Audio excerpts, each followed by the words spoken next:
Welcome to video 1 of our employee engagement video series. Today I'll clarify what employee engagement isn't before going on to share our definition of what it is.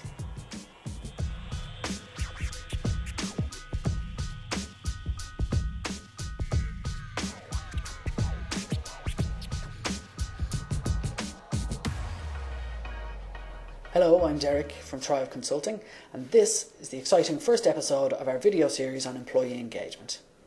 Like I said in the introduction video, we're going to break the series into 4 sections. Get the basics, get ready, get started, and get results. So this episode kicks off the Get the Basics section by introducing you to a definition we can use on what exactly employee engagement is. When I first started learning about employee engagement, I found a serious lack of a clear and meaningful definition. Many companies and websites spoke about employee engagement and why it was important and the benefits that it could bring, but I found that they fell short in providing a definition that I could use in training. And that definition, I think, is the starting point if you want people to adopt the habits and the mindsets and the behaviours that will drive engagement in their teams and in their companies. So after plenty of reading and learning from my North American colleagues, hello Kathy Black and your wonderful team, I needed to draft my own.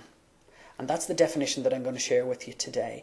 But first I think some clarification is needed around what engagement isn't before we go on to what it is. It's important when talking about employee engagement that we don't confuse the issue.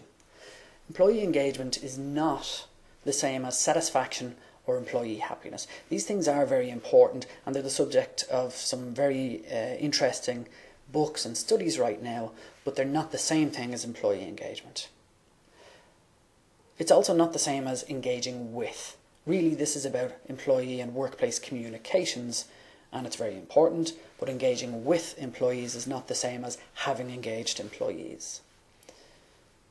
Another important clarification to make is that employee engagement initiatives in a business are not just about measuring or doing surveys. Again, these numbers and this data is very important, and vast sums of money are spent on getting the right employee engagement survey and information. But if your company is spending more time and effort in the measurement of engagement than it is on driving it and trying to improve it, maybe your strategy needs a rethink. Finally, employee engagement is not just for HR to worry about or to own.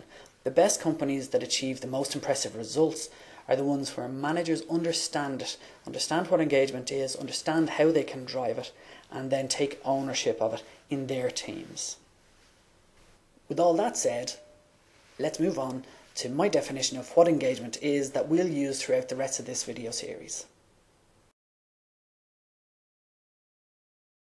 Now, I'm not saying this is the only one or the best one, but this definition of employee engagement has served me very well in the past, and as I told you in the introduction video, I've used it with thousands of employees in numerous countries and across a range of different lines of business.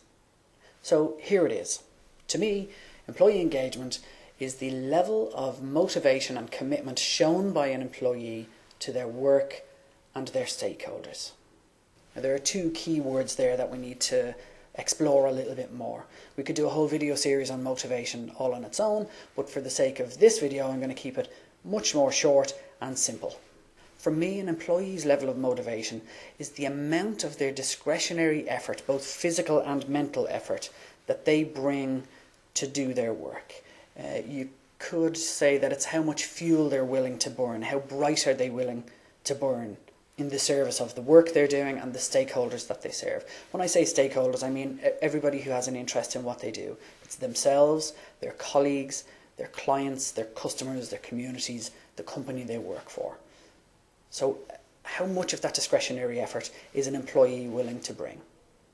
And if motivation is about how bright they're willing to burn, commitment is about how long that motivation stays around, even when it gets tough to do so. One of the key drivers of commitment in an employee is how much they care. Again, how much they care about their colleagues and their stakeholders, as well as the work that they're doing. Do they feel like it's something they care about?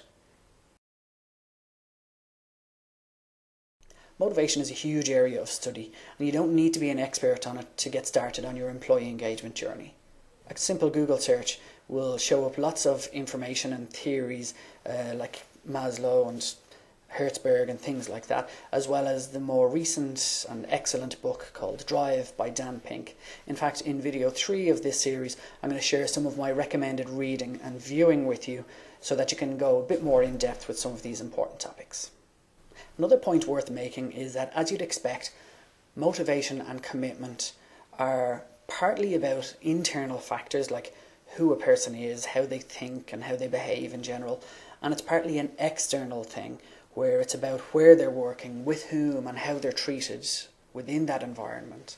This is part of what makes it a tricky topic to bring up and to introduce to managers. So hopefully this video series will help to clarify that and help encourage that conversation in your workplace. One thing is for sure, with the definition that I've introduced to you today, you can easily see how those with high levels of commitment and motivation are the ones who will go the extra mile, who will be easier to work with and employ, and who will tend, in most cases, to deliver better results and perform better. Those are the engaged employees, and that's what we want to work towards. So I've shared the definition that we use here in Thrive. Hopefully that's going to be useful to you and your colleagues as you go forward on your journey. Now I'd love to hear, what is the definition that you or your company uses to define employee engagement? Let us know in the comments below. Don't forget to subscribe, and I'll see you in the next video when I explain why engagement on its own isn't enough if you want a really great workplace. Bye for now.